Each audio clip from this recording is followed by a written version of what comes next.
जदून साहब, सियासी लोग क्या ज़िम्मेदारी है जो इस वक्त मुजाहरा करते हुए खून खराबे से लोगों को बचा लें? लोग तो अपने ही होंगे ना, तहरीक इंसाफ के साथ भी अपने ही होंगे, दूसरी तरफ भी अपने होंगे, फ़ौज के अंदर भी अपने बच्चे हैं, अपने बेटे हैं।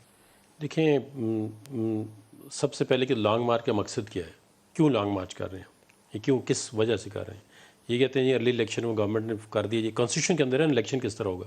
ये कहते हैं चीफ ऑफ आर्मी की जो स्टाफ की अपॉइंटमेंट है वो भी कॉन्स्टिट्यूशन के अंदर है।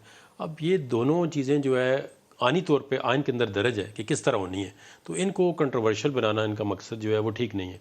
और फिर इसमें खुदा न खासा कोई मुल्क का नुकसान होगा, मुल्क तपाई की देखना, आगे इसके इकनॉमिकली कंडीशन देखें क्या है। अगर जानी नुकसान हुआ तो मुल्क का नुकसान होगा। जी, जी, बहुत बड़ा नुकसान है। वैसे भी कहें इकनॉमिकली, अब प्राइम मिनिस्टर कभी सऊदी अरब, फिर उसने अभी नेक्स्ट मंथ चाइना को जाना है।